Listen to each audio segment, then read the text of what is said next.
还是讲究在地域性发展为考量。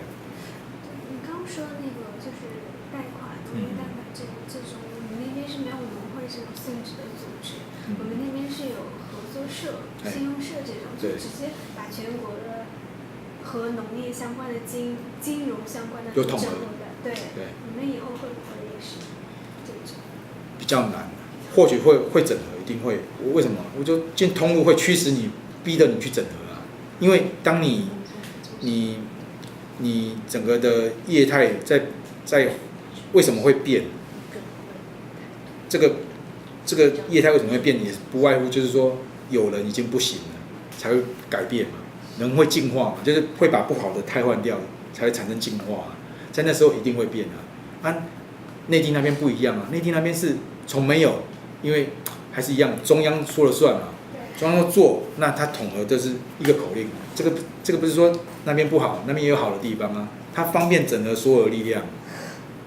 领导人说点头就点头啊，就全国都统一啊。其实我感觉就是我们那样的话，效率就是性价比比较高。因为你看就是一个农会就是建筑物非常的大，然后费用啊真的是感觉超高的。但是我们那边真的就是一栋小小的办公室就可以管下一整个县、一整个市，就是。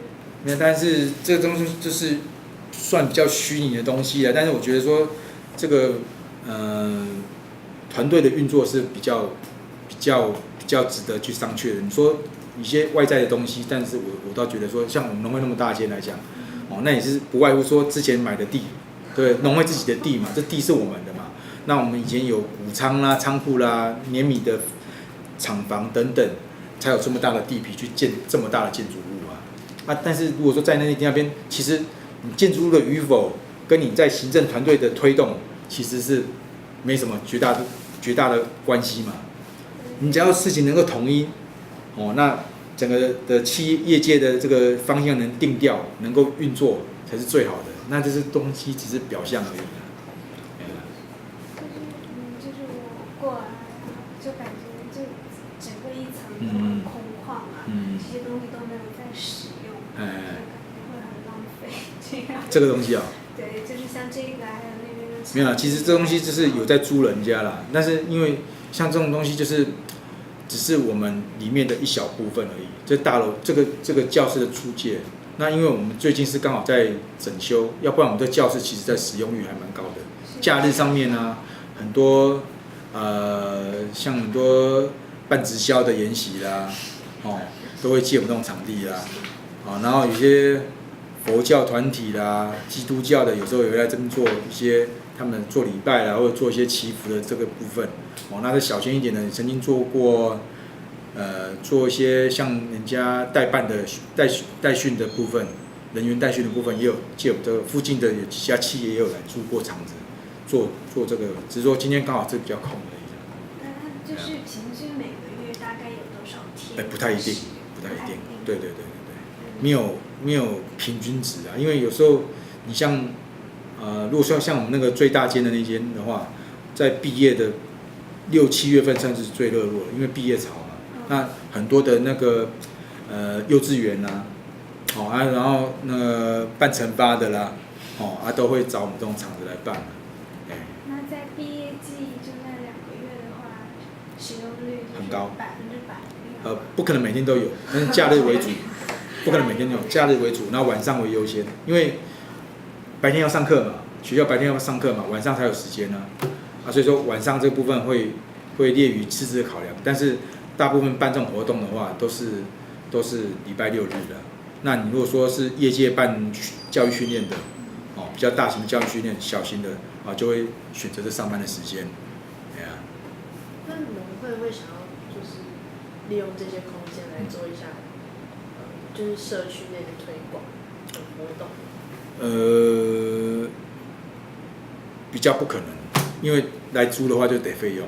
你说免费的话不可能，就是但是我们自己主办的话就会啦。就比如说我们推广的部门啊，它有一些我不知道你们对农会了不了解。如果说你有去了解农会里面的推广的部分的话，它有所谓的什么家政班，所谓的什么事件会，那家政有什么家政妈妈啦，那他们有时候什么研习班啦，我们农会有办一些什么研习班啦，来去辅导这些妈妈做一些兴趣的培养等等，这有时候都会在我们这些教室去做运作，这样子。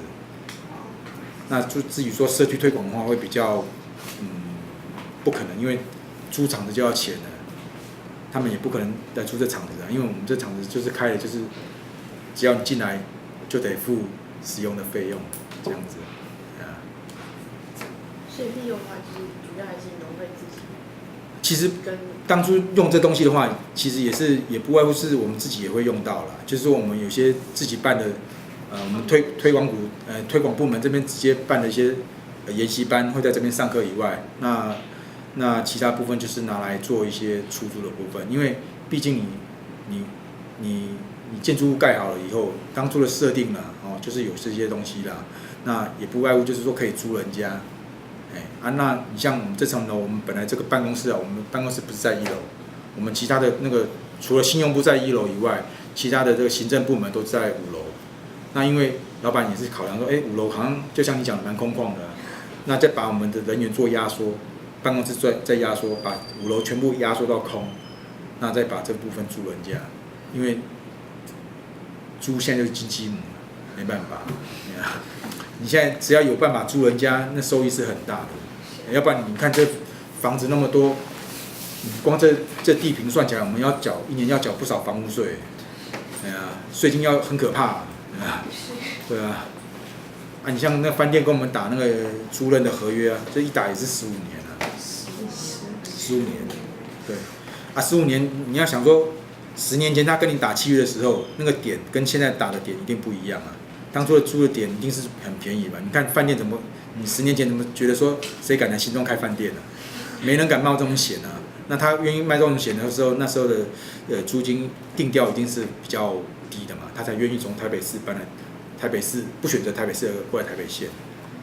但他今天来台北县台北新北市的部分也不外乎是说我们这边地区的方便交通的便利等等，可以在这边设饭店是有利多可循的，他们才会在这边设立，要不然也没人敢来啊。我们盖那么大楼子，万一如果说你今天租不出去的话，那就惨了。你光付那些税金呢，养蚊子就好了，完全效益是等于0。那你像现在租这几家，我们租了很多公司嘛，你说3楼，从三楼开始我们就租人家，3楼、4楼。3楼跟4楼是租保险公司嘛，5楼租了一半中租低合，这一半现在要腾租出去。那右翼的部分就是整个汉品就包了大概50-60%楼层吧，上面都是汉品酒店的，他租的房间就很多了。租他也会有压力啊。他虽然跟我们租金并不高，但是他租不出去也得付钱啊。所以说他汉品一直有一些促销的行为在发生，而且他还接了很多内地的客人，因为有些客人他来住，他只是纯粹睡一觉，早上拉车拉走了，他不需要住到那么好的饭店啊。所以说很多住宿的团体他就会选择说在新北市附近，只要交通便利，他一早就可以拉车拉走的，最快。其他还有什么？